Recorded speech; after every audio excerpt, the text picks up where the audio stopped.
নমস্কার, দৃশ্যকল্পে আপনাকে স্বাগত। সকলে নিশ্চয়ই ভালো আছেন। আমি পলাশ মুখোপাধ্যায় যাওয়া এবং খাওয়ার নতুন একটি পর্ব নিয়ে যথারীতি চলে এসেছি। জানুয়ারির 1 তারিখ, আজ বছরের প্রথম দিন। আজ আমরা দুজন কর্তাগিন্নি বেরিয়ে পড়েছি যাওয়া এবং খাওয়ার খোঁজে আমাদের পক্ষীরাজে চেপে। একটু দেরি করেই বেরোনো হয়েছে, কারণ আজকের গন্তব্য কলকাতার গায়েই বলা যায়। আজ যাচ্ছি হরিনাভি এবং সুভাষ গ্রাম বেড়াতে। সেই মতো দমদমের বাড়ি থেকে রওনা দিয়ে যাচ্ছি লেক টাউনের দিকে। সেখান থেকে ধরে নেব উল্টোডাঙা হয়ে বাইপাস।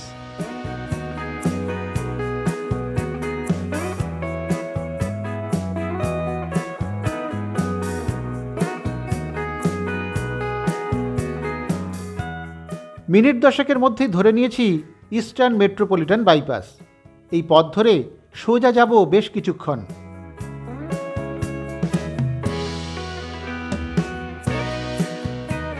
যেতে যেতেই বলি, সুভাষগ্রাম এখন দক্ষিণ 24 পরগনা জেলার একটি শহর। এই ঐতিহাসিক শহরটি রাজপুর সোনারপুর পৌরসভার অধীনে। আমাদের এর আগে রাজপুর সোনারপুর ভ্রমণের ভিডিও কিন্তু আছে, কিন্তু সুভাষগ্রাম এবং হরিনাভি নিয়ে আলাদা করে ভিডিও করব বলে আমরা সেই পর্বে রাখিনি। এই অঞ্চলের ইতিহাস বেশ সমৃদ্ধ। হরিনাভির পাশে চাংড়ি পোতা, এখন নাম বদলে হয়েছে সুভাষগ্রাম। এই এলাকাটি নেতাজি সুভাষচন্দ্র বসুর নামে নামকরণ করা হয়েছে, কারণ তার পৈতৃক বাড়ি এখানকার কোদালিয়া গ্রামে। এবারে বলি হরিনাভি এলাকা সম্পর্কে। হরিনাভি অঞ্চলটি একসময়ে মদনমল্ল পরগনার অন্তর্গত ছিল। মদন রায় ছিলেন তৎকালীন মহারাজ প্রতাপাদিত্য ঢালি এবং সেনানায়ক। মহারাজ প্রতাপাদিত্য মুঘলদের কাছে পরাজয়ের পর মদন রায় এখানে বসতি গড়ে তোলেন। সেই সময় নাভি পর্যন্ত প্রথিত কোষ্ঠী পাথরের বিষ্ণু মূর্তি পাওয়া যায় এখান থেকে, তাই এই গ্রামের নাম হয় হরিনাভি। এর দুপাশে বড় শহর সোনারপুর এবং বারুইপুর। এই দুই শহরেরই ভিডিও কিন্তু আমাদের চ্যানেলে আছে, চাইলে আপনারা দেখে নিতেই পারেন। কামালগাজীর কাছাকাছি এসে ধরে নিতে পারেন গুড়িয়া বারুইপুর রোড। এই পথ সোজা হরিনাভি হয়েই যায়, তবে এই পথে খুব ভিড়। আমরা কিন্তু তাই এখনই বাইপাস ছাড়ছি না।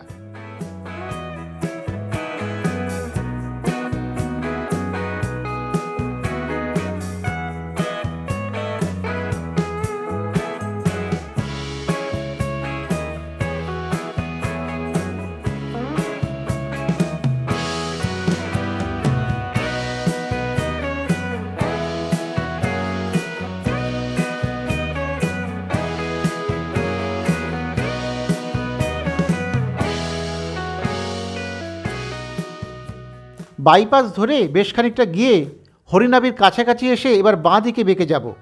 গুগল বলছে এই পথ ধরে মিনিট 4-5 গেলেই আসবে আমাদের প্রথম দ্রষ্টব্য।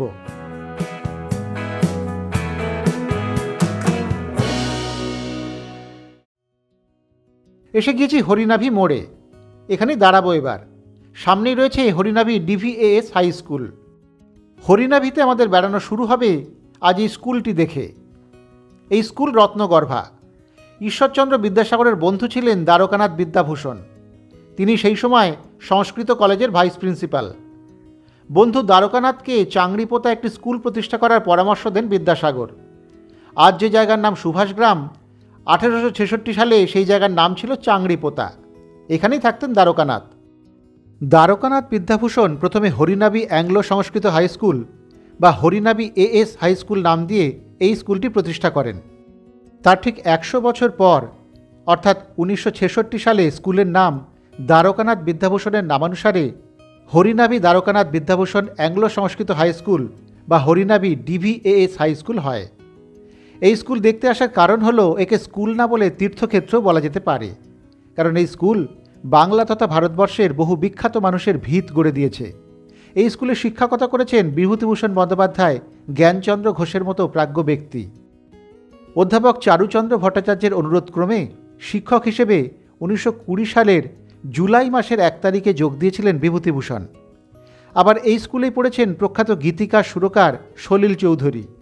এছাড়াও এই স্কুলের ছাত্র ছিলেন বিখ্যাত বিপ্লবী এবং মানবতাবাদী নরেন্দ্রনাথ ভট্টাচার্য ওরফে মানবেন্দ্রনাথ রায়, শান্তিভূষণ ভাটনগর বিজয়ী শুভেন্দ্রনাথ ভট্টাচার্য, অধ্যাপক চারুচন্দ্র ভট্টাচার্য, নেতাজি সুভাষচন্দ্র বসুর বাবা জানকীনাথ বসু, পণ্ডিত লেখক বিপ্লবী কালীচরণ ঘোষ, রামনাথ শাস্ত্রী, রবীন্দ্রনাথ ঠাকুরের ইংরেজি শিক্ষক জ্ঞানচন্দ্র ভট্টাচার্য, সঙ্গীতশিল্পী মৃণাল চক্রবর্তী, ধ্রুপদী সঙ্গীতশিল্পী অমরেন্দ্রনাথ ভট্টাচার্য, দেহসৌষ্ঠবে ভারতশ্রী কমল ভাণ্ডারী, এমন কতজন।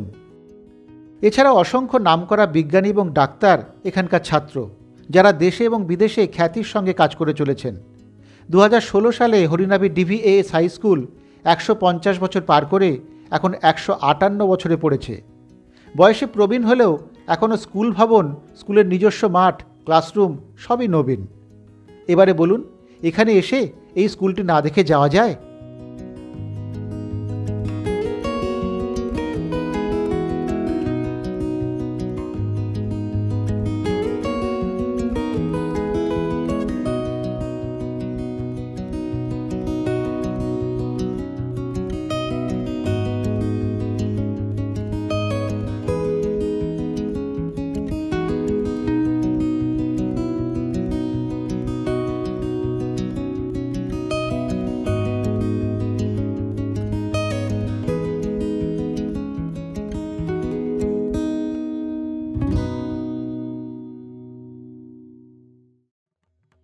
হরিনাভি স্কুল দেখে এবার চলে এসেছি আর একটু সামনে।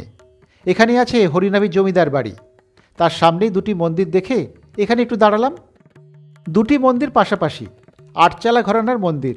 দুটি একটি উঁচু ভিত্তিবেদির ওপরে প্রতিষ্ঠিত, দুটি শিব মন্দির। তার মধ্যে একটির অবস্থা ভালোই, সংস্কার করে লাল সাদা রং করে সুদৃশ্য চেহারা দেয়া হয়েছে। ভিতরে আছে শিবলিঙ্গ। মন্দিরের প্রতিষ্ঠা ফলক দেখে জানা যায় এই মন্দির বাংলার 1337 সালে তৈরি হয়েছে।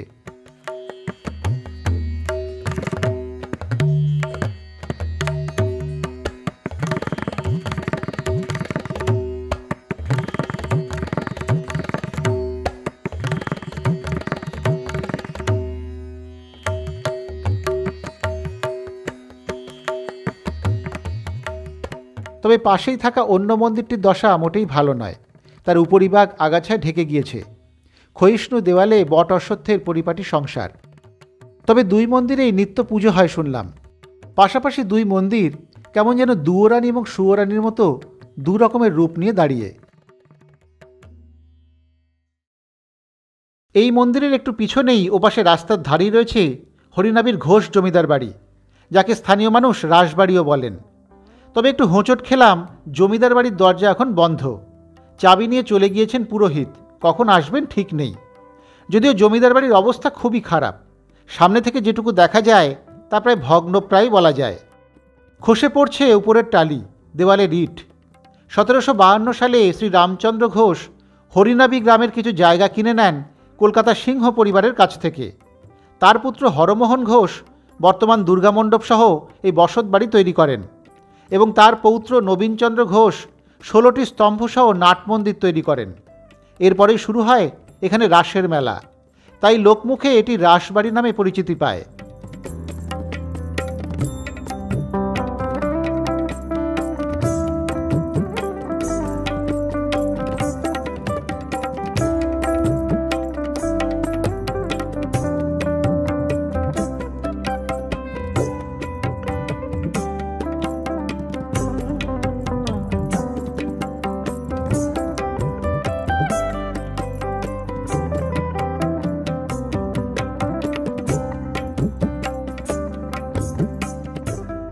এই রাজবাড়িতেই বঙ্গনাট্য সমাজের বোর্ড দেখে একটু থমকে গেলাম। এখানেই প্রতিষ্ঠা হয়েছিল সেই ঐতিহাসিক নাট্যদলের। স্থানীয়দের কাছে শুনলাম এই বাড়ি ভগ্নপ্রায় হয়ে যাওয়ায় পাশেই দুর্গামণ্ডপের সামনে নতুন ঘর করা হয়েছে। গেলাম সেখানে। এই দলের প্রতিষ্ঠাতা রামনারায়ণ তর্করত্ন ছিলেন একজন বাঙালি নাট্যকার। 1822 সালের 26শে ডিসেম্বর তার জন্ম এই হরিনাভিতেই। মৃত্যু হয় 1886 সালের 19শে জানুয়ারি। মোট 13টি নাটক তিনি রচনা করেছেন। 1862 সালে হরিনাভি বঙ্গনাট্য সমাজ প্রতিষ্ঠা করেন। হিন্দু মেট্রোপলিটন কলেজের প্রধান পণ্ডিত পদে চাকরি করার পর তিনি সংস্কৃত কলেজে প্রায় 27 বছর অধ্যাপনা করেন। 1882 সালে অবসর গ্রহণের পর তিনি এখানে একটি চতুষ্পাঠী খুলে অধ্যাপনার মাধ্যমে বাকি জীবন অতিবাহিত করেন। বাংলা মৌলিক নাটকের রচয়িতা হিসেবেই রামনারায়ণের মুখ্য পরিচয়। বাংলা ভাষায় প্রথম বিধিবদ্ধ নাটক রচনার জন্য তিনি নাটুকে রামনারায়ণ নামেও পরিচিত ছিলেন। 1854 সালে কুলীন কুল সর্বস্ব তার প্রথম এবং শ্রেষ্ঠ নাটক। এতে হিন্দু সমাজের বহুবিবাহ প্রথার কুফল সম্পর্কে বাস্তব চিত্র তুলে ধরা হয়। এখন তো নাটকের দলগুলির অবস্থা আমি ভালোই দেখি, কিন্তু এমন ইতিহাস প্রসিদ্ধ নাট্যদলের অফিস বা মহলা কক্ষ এমন জীর্ণ কেন, এ প্রশ্ন মনে রয়েই গেল। রাসবাড়ির পাশেই রয়েছে দুর্গা দালান। সেই দুর্গা দালানের সামনেই এই বঙ্গনাট্য সমাজের বর্তমান মহলা কক্ষ, আর সেই কক্ষের পাশেই দুর্গা দালানের প্রবেশ পথ। এবারে ঢোকা যাক দুর্গা দালানের ভিতরে।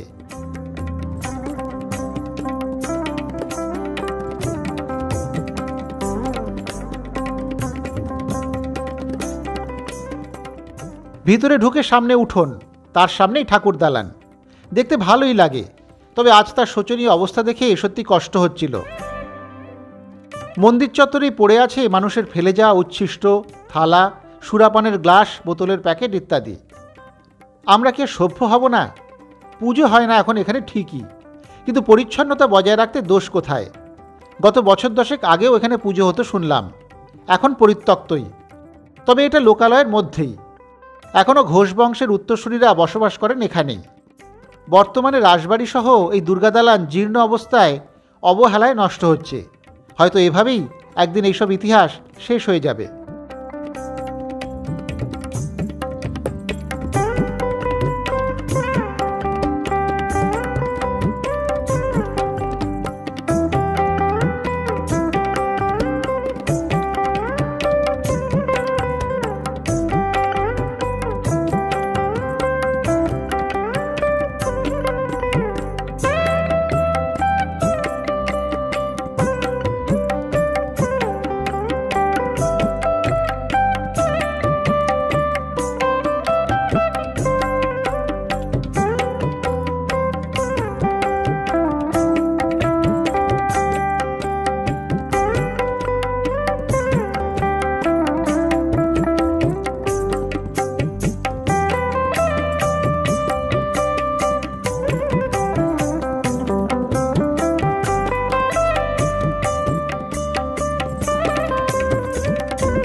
এখান থেকে রওনা দিয়ে এবারে চলেছি সুভাষগ্রাম স্টেশনের দিকে।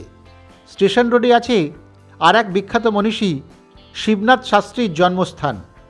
গাড়িতে মিনিট 4 লাগবে বলছে গুগল।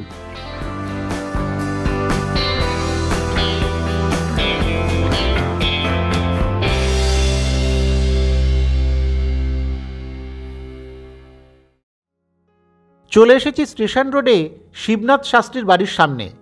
জানা না থাকলে এখানে কিছু বোঝারই উপায় নেই। একটা বাড়ির পাঁচিলের কোণার দিকে দুটি স্মৃতিফলক, সেখান থেকে জানা গেল আমরা সঠিক জায়গাতেই এসেছি।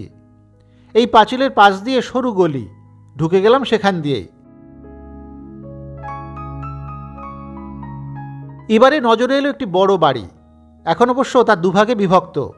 এখানেই জন্মেছিলেন পণ্ডিত শিবনাথ শাস্ত্রী। আসলে এই বাড়িটি তার মামার বাড়ি। মামাও ছিলেন বিখ্যাত লোক, দ্বারকানাথ বিদ্যাভূষণ, যার নামে স্কুল এইমাত্র দেখে এলাম আমরা। শিবনাথের বাবার বাড়ি অবশ্য মজিলপুরে। 1847 সালের 31শে জানুয়ারি এই বাড়িতেই তিনি জন্মগ্রহণ করেন। শিবনাথ শাস্ত্রী ছিলেন একজন শিক্ষাবিদ, সমাজ সংস্কারক, অনুবাদক এবং ইতিহাসবিদ। ছাত্রাবস্থায় তিনি কেশবচন্দ্র সেনের ব্রাহ্ম সমাজে যোগ দেন। ইন্ডিয়ান রিফর্মস অ্যাসোসিয়েশনে যোগ দিয়ে তিনি মদ্যপান নিবারণ এবং নারী মুক্তি আন্দোলনে অংশগ্রহণ করেন। তিনি সোমপ্রকাশ এবং ধর্ম বিষয়ক সমদর্শী পত্রিকা এবং আরও পরে তত্ত্বকৌমুদী, ইন্ডিয়ান মেসেজ এবং শিশু কিশোরদের মুকুল পত্রিকা সম্পাদনা করেন। নারী মুক্তি আন্দোলনে বাল্যবিবাহের বিরুদ্ধে এবং বিধবা বিবাহের পক্ষে তিনি কেশবচন্দ্রের সহযোগী ছিলেন। 1877 সালে শিবনাথ ব্রাহ্ম যুবকদের ঘন নিবিষ্ট নামে এক বৈপ্লবিক সমিতিতে সংগঠিত করে পৌত্তলিকতা এবং জাতিভেদের বিরুদ্ধে নারী পুরুষের সমান অধিকার এবং সর্বজনীন শিক্ষার পক্ষে সংস্কার আন্দোলনের সূচনা করেন। তিনি কবিতা, উপন্যাস, প্রবন্ধ, জীবনী ইত্যাদি বিষয়ে নানান গ্রন্থ রচনা করেন। এই বাড়িতে যদিও সেভাবে কিছুই নেই, আর বাড়ি বিক্রি হয়ে গিয়েছে অনেক আগেই, তবুও মনীষীর জন্মস্থানে এসে ভালোই লাগছিল।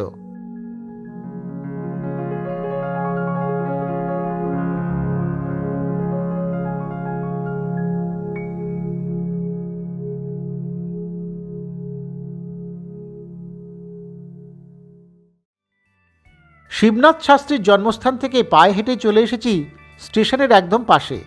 এখানেই রয়েছে মুখ মিষ্টি। এই অবধি অবশ্য গাড়ি নিয়ে আসা যেত না, গাড়িতেই রেখে এসেছি। মুখ মিষ্টির খ্যাতি আছে এখানে। স্থানীয়দের কাছে খোঁজ নিয়ে জেনেছিলাম সুভাষ গ্রামে এই মিষ্টির দোকান ভালোই। একই মালিকের বেশ কয়েকটি দোকান আছে এখানে। এটি সুভাষগ্রাম স্টেশনের টিকিট কাউন্টারের ঠিক সামনেই। দোকানে অনেক রকমের মিষ্টি আছে, দামও মোটামুটি নাগালের মধ্যেই। আমি অবশ্য ওদেরকে বললাম সেরা 2টি মিষ্টি দিতে। দোকানে থাকা কর্মী আমাকে অনেক বাছাবাছি করে দিলেন 2টি মিষ্টি, গুড়মালাই এবং মনোহরা। 2টি মিষ্টি 12 টাকা পিস। নিয়ে নেওয়া হলো মিষ্টি। আমরা এটা খাবো সুন্দর নিরিবিলি কোনো জায়গায় বসে।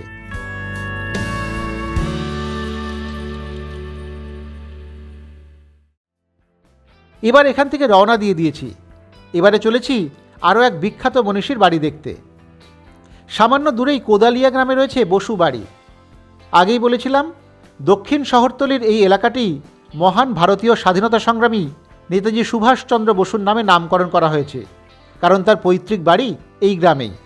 সেই বাড়ি দেখতেই চলেছি আমরা।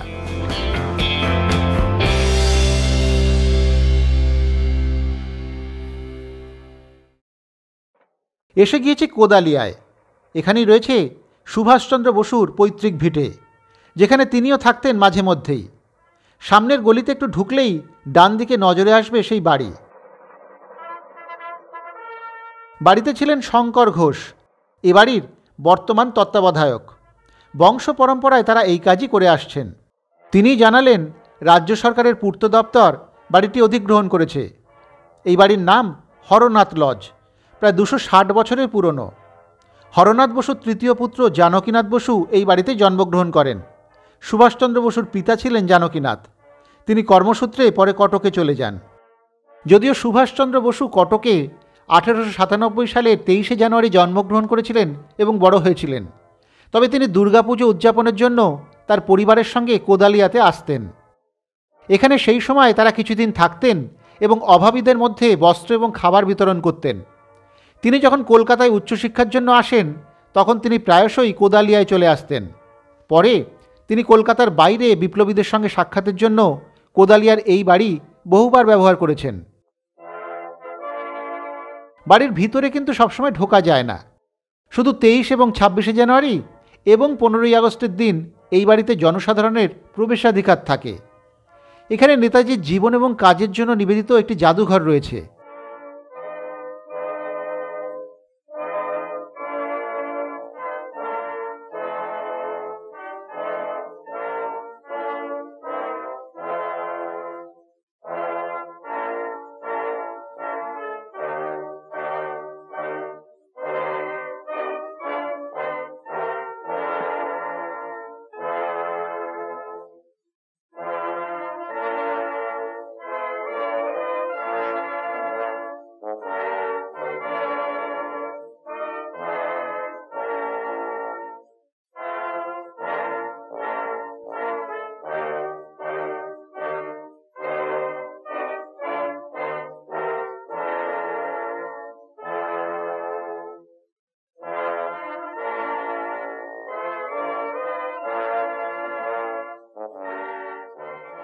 এই বাড়ির পাশেই আছে বসু পরিবারের ঠাকুর দালান।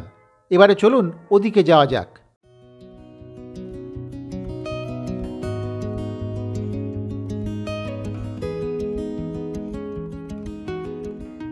ঠাকুর দালানটি বেশ নিরিবিলি, ছিমছাম। এখনও দুর্গাপুজো হয় এখানে। বোস পরিবারের বর্তমান সন্ততিরা নাকি এখনও একত্রিত হন পুজোর কটা দিন। নির্জন দালান চত্বরটি আমার বেশ ভালোই লাগলো। অনেকক্ষণ বসে রইলাম চুপচাপ। কান পেতে শোনার চেষ্টা করছিলাম হরনাথ বসু, জানকীনাথ বসু এবং তার পরিবারবর্গের পুজোকালীন হইচই, হাকডাক, কলরব, যা কালের অভিঘাতে নিরুদ্দেশ হয়েছে।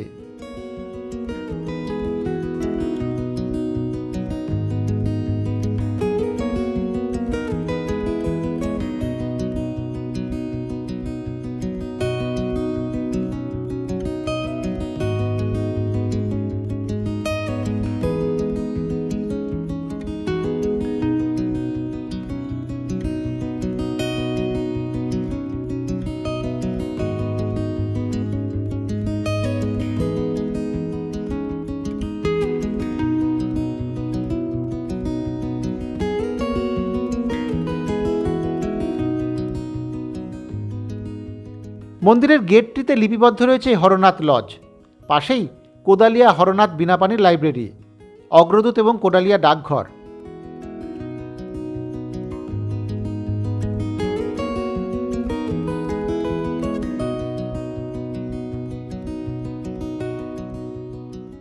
সুভাষচন্দ্রের একটি প্রতিমূর্তিও রয়েছে এখানে। এসবের সামনেই প্রশস্ত খেলার মাঠ।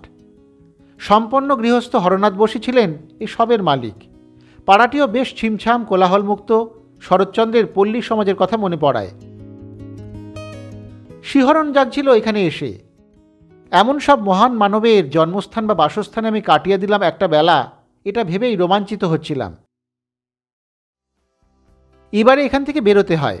এবারে যাব একটু প্রকৃতি দর্শনে। আমার এবারের গন্তব্য কাটাখালের পাশে বিশালাক্ষীতলা। শুনেছি বা ছবিতে দেখেছি জায়গাটা খুব নিরিবিলি এবং সুন্দর। সেই মতো আমি চলেছি চম্পাহাটি রোড ধরে সামনের দিকে। রেললাইন পেরিয়ে যাব প্রায় 3 কিলোমিটার। এদিকের রাস্তাটা কিন্তু বেশ সুন্দর। শহর ছাড়াতেই বদলে গিয়েছে দৃশ্যপট।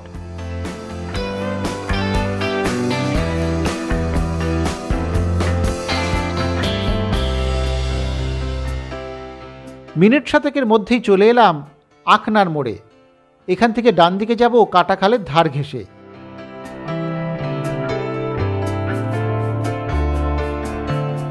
কিন্তু এদিকে এত ভিড় আর অটোর মিছিল কেন? আসলে খালের ধার দিয়ে রাস্তার সৌন্দর্য দারুণ। খুব বেশি মানুষজন এদিকে আসেন না, তাই ভেবেছিলাম এই পথের একটা ছবি নেব সুন্দর করে। কিন্তু আজ তো বিধি বাম, দেখছি কত মানুষ এবং টোটো। এখন বরং থাক, পরেই ছবি তোলা যাবে।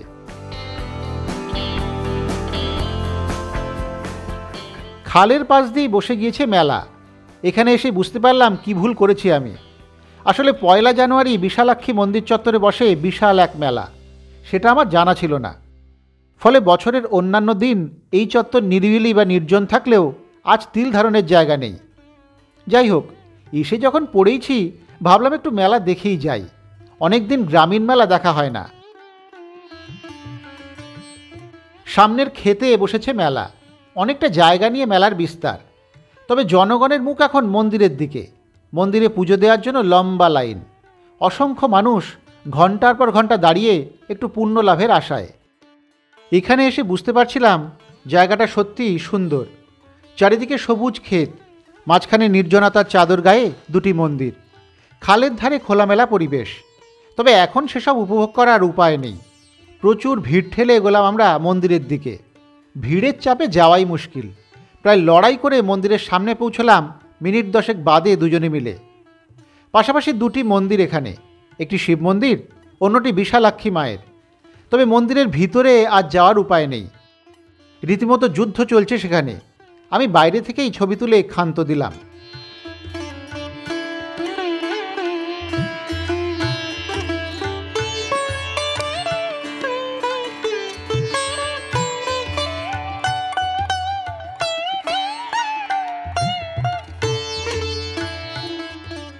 মন্দিরের ওপাশের দিকে ভোগ খাওয়ার ব্যবস্থা, সেও এক দেখবার মতো কর্মযোগ্য।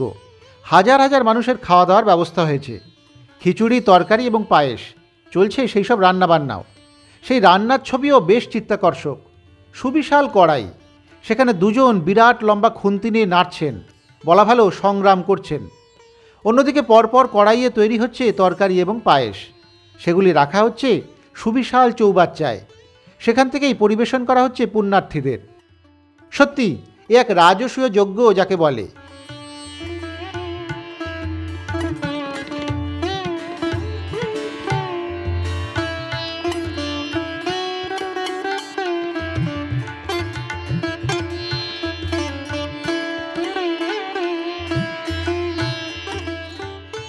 এদিক থেকে সরে এবারে এলাম একটু মেলার দিকে। এদিকে ভিড় একটু কম। গ্রামীণ মেলার চেনা ছবিটা ধরা পড়ছিল এদিকে। আমাদের কিন্তু খুব খারাপ লাগছিল না। আসলে আমরা তো একটু চুপচাপ নিরিবিলিতে ঘুরতেই পছন্দ করি, তেমন জায়গা থেকেই ঘুরে বেড়াই। এক্ষেত্রে একটু ব্যতিক্রম হলেও অন্য ধরনের একটা স্বাদ এনে দিয়েছে এই গ্রামীণ মেলা। বহুকাল এভাবে এমন মেলা দেখা হয় না, সেটাই ঘুরে দেখছিলাম মন দিয়ে।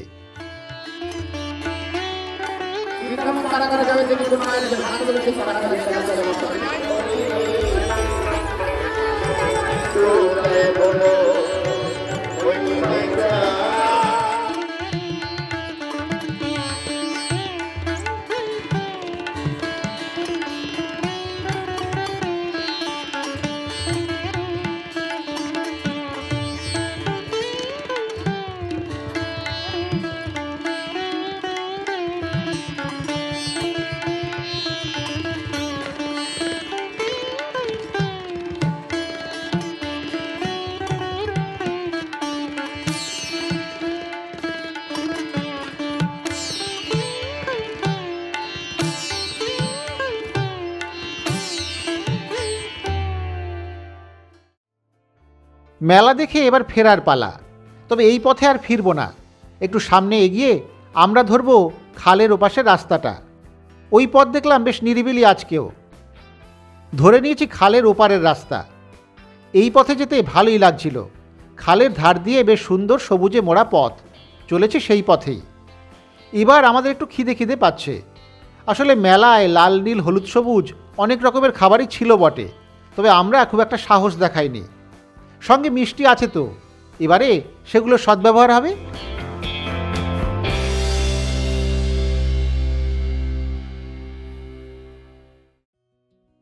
দাঁড়িয়েছি খালের ধারে একটি নির্জন জায়গা দেখে। ওপাশে মেলার ভিড়, কিন্তু এপাশে বেশ নির্জনতা। মাঠের মাঝে নেমে গেলাম দুজনে।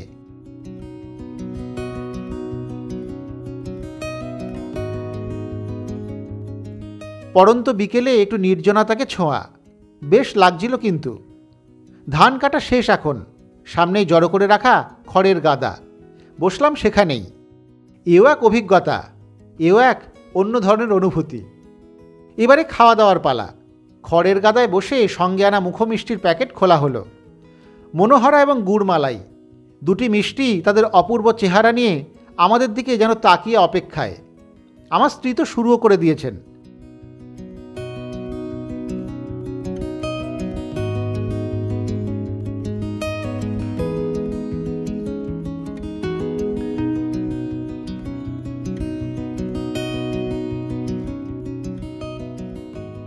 ওর মিষ্টি মুখ দেখেই বোঝা যাচ্ছে মুখো মিষ্টির মিষ্টি মুখে গিয়ে বেশ একটা মিষ্টি অনুভূতি তৈরি করেছে।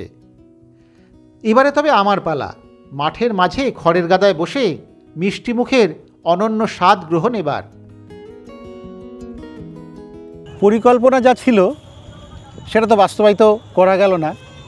ভেবেছিলাম বিশালাক্ষীতলায় গিয়ে খুব নির্জন নিরিবিলি সুন্দর পরিবেশ, সেখানে আমরা বসে বসে খাওয়া দাওয়া করবো একটু নরম রোদে। সেটা হলো না আজ মেলার জন্য। তো আমরা চলে এসেছি খালের এই পাশটায়। একদম যাওয়ার পথেই সুন্দর একটা জায়গা পেলাম, চারিদিকে মাঠ, ক্ষেত, নির্জন, বিচুলির গাদা। বিচুলির গাদায় বসে আমাদের সেই মিষ্টি আনা ছিল, মুখো মিষ্টির মিষ্টি। এইবার মুখে সেই মিষ্টি দিতে হবে। তা আমরা নিয়েছিলাম দুটো মিষ্টি। ওরা বলেছিলেন ওদের দোকানের সেরা মিষ্টি। একটা হচ্ছে গুড় মালাই আর একটা হচ্ছে মনোহরা। তো আগে গুড় মালাইটা খাই। গুড় মালাইটা কেমন একটু দেখি। বেশ সুন্দর মালাই, ওরা কিন্তু ঝোল দিয়েছে, অনেকটা ঝোল।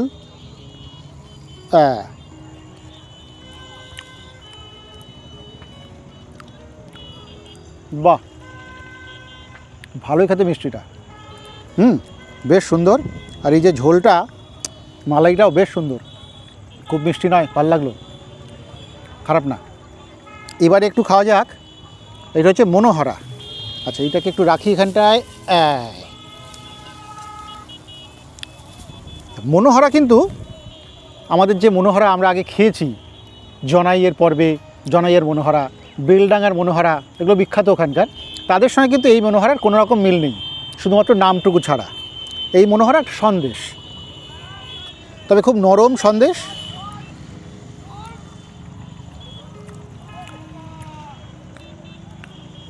বাহ, এটিও বেশ ভালো। নামটা মনোহরা দিয়েছে বটে, অন্য কিছু দিতে পারতেন, কিন্তু সন্দেশটি খেতে খুব সুন্দর। একেবারেই মিষ্টি বেশি নয়, খুব কম মিষ্টি বা হালকা মিষ্টি। একসঙ্গে যারা একটু পারেন তারা অন্তত 4-5টা সন্দেশ খেয়ে নিতেই পারবেন, খুব সুন্দর। সবচেয়ে বড় কথা, এরকম একটা সুন্দর পরিবেশে, এই প্রকৃতির মাঝে বসে, এইরকম একটা ময়ূর সিংহাসন পেয়েছি আমি বসার জন্য। সেই ময়ূর সিংহাসনে বসে এই যে খাওয়া দাওয়া, এটা কিন্তু খারাপ হচ্ছে না, আমাদের ভালোই হচ্ছে। তাহলে আমি একটু খেতে থাকি, তারপর আমরা ফিরবো। এটা হচ্ছে মধুরেণা সমাপয়াত যাকে বলে।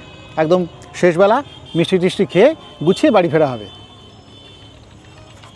পরিবেশ গুণে অনেক কিছুই বেশ ভালো হয়ে যায়, তবে এক্ষেত্রে পরিবেশের পাশাপাশি মিষ্টি দুটিও বেশ ভালোই ছিল। কিন্তু খাওয়া দাওয়া সেরে এবার ঘরে ফেরার পালা। খালপাড়ের সেই পথ ধরে আবার রওনা দিয়েছি আমরা। ধরে নিয়েছে চম্পাহাটি সুভাষগ্রাম রোড। এখান থেকে আমরা চলেছি সুভাষগ্রামের দিকে।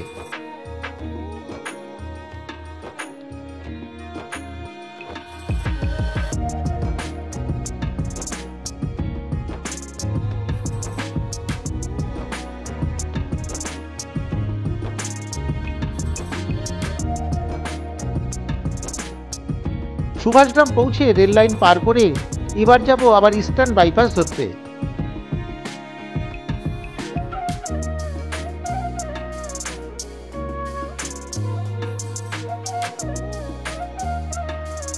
এবারে বলি এদিকে আসা যাওয়ার ব্যাপারে। ট্রেনে আসে সুবিধে। শিয়ালদহ দক্ষিণ শাখা থেকে ধরে নিতে পারেন diamond Harbour local, Lakshmikantapur local বা বারুইপুর লোকাল। সোনারপুরের পরের স্টেশন হলো সুভাষগ্রাম। স্টেশনে নেমে টোটো পেয়ে যাবেন ঘোরার জন্য। ধরে নিয়েছি বাইপাস। এখান থেকে সোজা যাব উল্টোডাঙার দিকে। ট্রেনের পাশাপাশি বাসেও কিন্তু আসতে পারেন এদিকে, সেক্ষেত্রে হরিনাভি আগে পড়বে। বাইপাস থেকে বেশ কিছু বাস মেলে বারুইপুর সহ এদিকে যাওয়ার। গাড়ি বা বাইক এলে তো বাইপাস হয়ে আমার দেখানো পথেই আসতে পারবেন। এদিকে থাকার তেমন হোটেল নেই, থাকার দরকারও পড়ে না, তবে এর আশেপাশে এখন বেশ কিছু রিসর্ট গড়ে উঠেছে, চাইলে সেখানে থেকেও এদিকটা ঘুরে নিতেই পারেন। সুভাষগ্রাম স্টেশনের পাশেই আছে খাওয়ার হোটেল, তাই দুপুরে খাওয়ার অসুবিধে হবে না। আছে বেশ কয়েকটি রেস্টুরেন্টও, চাইলে সোনারপুরে গিয়েও খেতে পারেন। এই পর্ব শেষ করবার আগে একটি ঘোষণা। বেড়ানোর পাশাপাশি সাম্প্রতিক নানা বিষয় নিয়ে আমাদের চ্যানেলে শুরু হয়েছে কিছু কিছু কথা। সেই পর্বগুলিও দেখবার অনুরোধ রইল। আজ তাহলে এখানেই শেষ করি। আবার ফিরে আসবো সামনের বুধবারে নতুন কোথাও যাওয়া এবং খাওয়া নিয়ে। ততক্ষণ সকলে ভালো থাকবেন, সুস্থ থাকবেন, এভাবেই দেখতে থাকবেন দৃশ্যকল্পের ইউটিউব চ্যানেল।